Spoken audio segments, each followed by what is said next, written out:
Presumptive Democratic nominee Joe Biden is still rejecting calls from Democrats to expand Medicare to every American during a pandemic.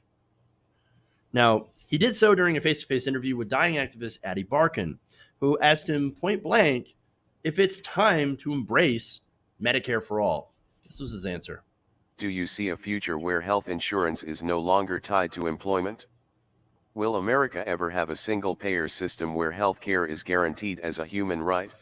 Healthcare guaranteed as a human right, but taking away the right to have a private plan if you want a private plan, I disagree with. I believe we can do all the things you want to do and do them better, more quickly than with Medicare for all. But we have the same goal because healthcare is a right, not a privilege. No, we don't have the same goal. If you're not guaranteeing Medicare for all, then you're not really in favor of guaranteeing healthcare to every single American. That is just a fact. That is a fact. So, look, here we go again, right?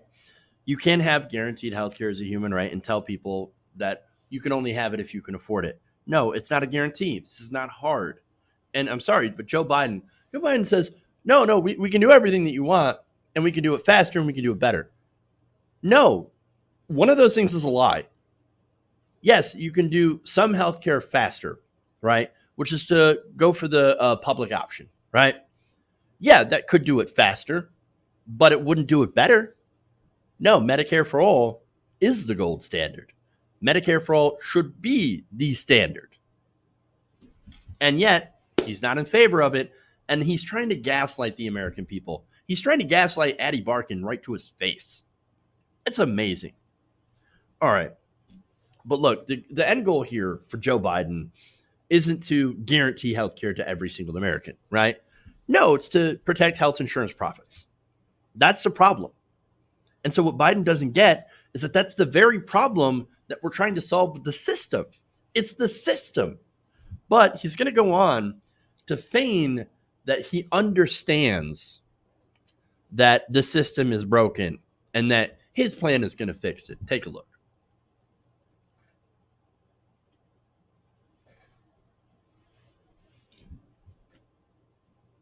My question is, what does preserving private insurance really do for people? It depends on the plan. Look, you know what my bills were for my hospitalization? For $280,000. I get it, man. I'm not new to this. I'm not where you are, but I get it. I fully get it. The cost of my sons were well over $1 million. No, look, you don't get it. You don't get it. This man was a United States senator for decades. $280,000, that's a lot of money. $1 million, it's a lot of money even for you, right? But for somebody making $30,000 to $40,000 a year, as most of us are an American, that's impossible. Those medical bills are impossible to pay for. That's the kind of medical bill that makes people want to commit suicide. So, no, you don't get it because you've never had to do that. You've gotten yourself out of debt because of your political connections. But for regular people, there's no way out of that debt. No way. And I think it's completely immoral to put people in that kind of debt because they got cancer or something bad happened to them. They got into an accident or happened to get ALS like Addie Barkan. And the thing is that guess what? We have an idea to make sure that doesn't happen to anybody. Medicare for all. Our current system, however, gets people into that debt. And look, even if we have a public option, that's not going to solve the problem. What they're going to do, part of Joe Biden's plan is to, I'm going to do a public option, and then I'm going to increase subsidies for the gold plan, right? Oh, so you're going to give more, basically more in subsidies to health insurance companies. That's your big plan. We're just going to increase the amount of federal funding for subsidies. How's that going to control costs? Without any sort of cost controls, which you would have with a Medicare for all option or a Medicare for all system, right? instead of a public option, you would have one single payer system that would be able to negotiate for prices with hospitals, with providers, instead of having a multi-payer, which is what we have right now, that is unable to do those kinds of price controls because they don't have that kind of leverage. And so what's going to happen? Prices are going to continue to rise, and all you're doing is just giving more money. You know, there's that meme about trickle down. It kind of works here, where it shows the wine glasses, right? And it says, well, this is how it's supposed to work, right? And you're just pouring water into one glass and it all flows down to the other glasses, right? How it really works is the wine glass just gets bigger. I feel like that's an appropriate analogy here, because what you're doing is you're just going to, pour more into these health insurance companies. Their glass is just going to get bigger. Their prices are going to continue to rise, and we're just putting more federal money towards it. And then you're not only doing that, but you're also giving Republicans ammunition to say, well, look, this is way too expensive. We can't afford this. Let's pull back on the funding. And guess what? We're pretty much back to where we started. And if you don't think that they're going to chip away at a public option with health insurance company support, well, I got news for you, right? I know one common thing as well. They're going to do that with Medicare for All too. How? If health insurance companies are out of business, they're not going to really be doing a whole lot of lobbying, because they're not going to be in business anymore to hire lobbyists. It's going to be a lot more difficult to defund a Medicare for All system. Not only that, but you're going to have a gigantic uprising of people that are like, hey, I just got these benefits and it turns out I really like them. Don't you goddamn dare take it away from me. Whereas it's not going to be the same thing if you have just this hodgepodge of systems that Joe Biden is saying. Not only that, but you're making it needlessly more complicated and more expensive in reality.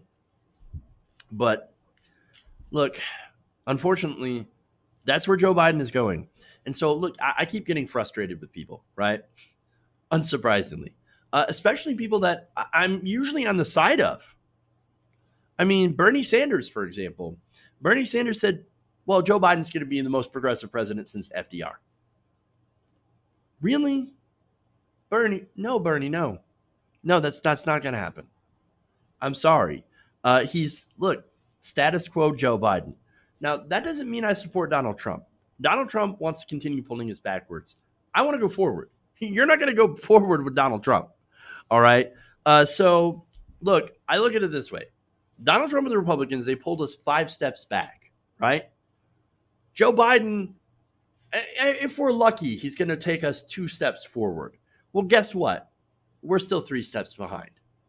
That's the situation that we find ourselves in. Bernie Sanders would not have just been 5 steps ahead, would have been 7 steps ahead if he had won the nomination. And so the point is, we're not really going forward with Joe Biden, even if we're just getting pulled back from the brink a little bit. And so if he wins, look, and it's likely that Joe Biden's going to win in a landslide, right? And it's not because of Joe Biden. It's not because he's the most progressive president or going to be the most progressive president since FDR. I don't buy that at all. I don't think he's going to be, right? So if he wins in a landslide, I think he's going to be nothing more than a footnote. Why? Because this election is not about him. This election is a rebuke on Trump. It's a referendum election. And so Biden is just going to be known as the guy who beat an extremely weak, pathetic, worthless president. And will basically do nothing. Nothing with that victory. Very, very little. And what's sad about this is that this is somebody who could attain a level of greatness by actually embracing progressive policy like this and moving us past one of the darkest presidencies in modern history and really rebuilding and really reshaping America after not only a health crisis, like COVID-19, a pandemic, but also an economic recession, bigger than what we've seen since the Great Recession, on par with the Great Depression. This is one that could be for the history books, folks, right? This is what it could be. And yet, Joe Biden is resisting every single metric, every single measure, every single policy position that would actually help us clear this and make this a brighter, better future. Instead, he's going to do what the establishment is well known for doing. Very, very little bit. Tiny, tiny bits of change on the outside, generally continuity on the inside. And I'm afraid that's going to lead us down an even darker path in the future. Think Trump, but competent. A competent authoritarian. And so that's the problem. And this is all to shield corporations and the donor class from populist reform.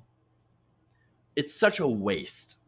What a waste of a wonderful opportunity presented to you on a silver platter to completely bury the GOP, the Republican Party, and instead Joe Biden, he says, I want to work with those guys.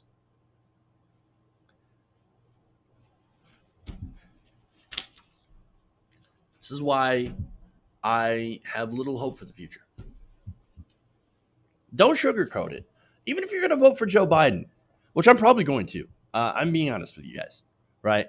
If you're voting for Joe Biden, you don't have to buy into the bullshit that, oh no, Joe Biden's going to be great. He's going to be progressive. No, he's going to suck. But he's just going to suck less than Donald Trump. And that's why ultimately a lot of people are going to vote for him because he's not Donald Trump. And that's exactly the situation that the DNC, that the Democrats have wanted all along. They wanted it in 2016 and they finally got it here in 2020. Hey guys, hopefully you enjoyed that free video. Now I'm going to have to ask you a favor. Between the demonetization and the YouTube algorithm messing around with view counts, etc., we're having a hard time adjusting to the new YouTube reality, which is where you guys come in.